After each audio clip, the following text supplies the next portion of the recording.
going to do the PT based activity.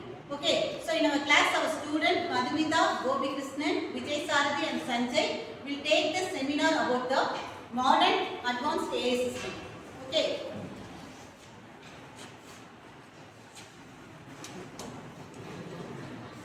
Good morning everyone. So today we are going to see about prompt engineering. Before entering into the understanding of prompt engineering, let us say about LLM. So do you guys have any idea about LLM? What is LLM? I need just an answer, yes or no? No. Okay. So let me explain about LLM. LLM is a large language model which has a large set of pre-trained data and it acts as a brain for an artificial intelligence. Okay. For that, prompt engineering is must. Okay. What this prompt engineering will do? Prompt engineering is the tool to communicate with that LLM. Okay. So in that we have a prompt engineering framework which is persona, context, task, example, constraints, and format. In persona, what we will give is how the AI should act. Okay. For example, I need a code in Python, okay? So instead of simply asking to an AI, please give me a code in Python, giving that you are a Python developer for 10 years, give me a code for this, give me a code for that. Asking like this to the AI is called persona, okay? So before telling that, an example for LLM is ChatGPT, Gemini, these all comes under LLM only, okay? And context. Context is setting the purpose to the AI. And task is nothing but you should do this. What the AI should do. Okay, that comes under task. And example, giving some example to that AI so that the AI will understand the pattern and give the output. So that is what comes under example. And constraints. Constraints is giving setting out some restriction or what we need from AI, this constraint and formats.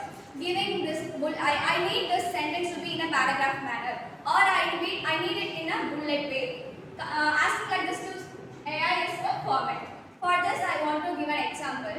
So let us ask AI to recommend a job role for a computer science graduate. Okay. For this, how we will do a prompt? First, we need to set up persona. What is persona? We need to say how the AI should act. You should act as a career counselor. Okay? Context. Your job is what we will give to task. You should recommend the job role for whom? For a undergraduate college student. Okay? An example. Setting the example like I need for data analyst role or data scientist role. And context. I need it in a format in 3 lines. I need only 3 job roles enough for me. This is the constraint, setting out the limitations. And format, in which way? In a bullet. In bullet, give me the job recommendations. Okay. Next, let us see about the types of prompting. In types of prompting, we have many, but now we are going. The AI will do it. Okay. And this is one shot. We will give one example, and few shot we will give more example. Furtherly, Gopi Krishnan will take over. Hello everyone, myself Gopi Krishnan. I'm going to talk about this RAG computing. RAG is a retrieval augmented generation. It can be used as an alternative or with AI. The difference between a RAG and an AI system is that AI can hallucinate and provide wrong information, but the RAG only searches on the databases and web searches on documents or through files and gives an accurate output. But the AI can hallucinate and provides or fetch wrong outputs, which may lead to inconsistencies in the answer that provides by the AI system. The RAG is mainly used for chatbot systems and customer help support. When AI is an open source system, you can use it in anywhere. So, hello guys, I am Vijay Sarathi. So, here we are going to see about a framework called LangChain. It is an open source framework in Python. So, what this framework does? It is very helpful for building an applications with the LLMs. So, in this we can include or call the LLMs and then work with it. So, anybody can say, I think most probably everyone will be using the ChatGPT, Grok, Gemini, etc. So, can you make a LLM say, no, I don't have it? Anybody? Can LLM say, no, I don't have it? Yes or no? No, because that is called hallucination. So, which means the LLM can't say no because it has more data. So, that comes a concept called hallucination, which means it will think anything or it will be giving a trash output. So, to minimize these hallucinations, we are going to use LangChain. So, in this LangChain, we got a concept called temperature and max tokens. So, what a temperature is? So, temperature is like a thinking power of the AI agent. Okay. So, when we minimize the thinking power, it will not give creative answers. So, instead, it will be giving you accurate answers. So, we will be minimizing the creativity and then increasing the accuracy. So, this LangChain is called orchestration layer. So, what is an orchestration? Do you use it in orchestras? Orchestras means like the music things. So in that there will be a middle person like la la la music. So what he does, he will be when the violin want to goes on, he will be pointing out the violin and it will be increasing the noise. So that is called an orchestration layer. So in this orchestration layer, the agent will be activating and then it will be producing the output. So the LangChain will be containing of prompts, the orchestration layer and the temperatures and max tokens. So okay, what is max tokens? So in that ChatGPT or Gemini you are working on, there's a concept you can't use it more times. It will be say no, the Gemini or ChatGPT is exhausted by premium, right? So that is called tokens. So when the tokens exhaust, you can't get the response from the Gemini or ChatGPT. So using this, the max token concept, we can limit the token usage of the AIs. So that specific feature is also available in LangChain. So with this, we can simplify the application building process with LLMs. Thank you.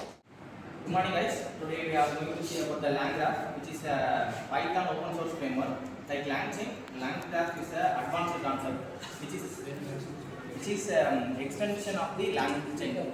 So it is an advanced concept which is using a graph. Do you know about graph? Graph. Yes. Yes. What are the components in the graph? Can anyone? X-axis. Okay. But there is a node when x and y pointing the 2 points. That's an plot. Which is known as plot. Which is known as edge here. Okay.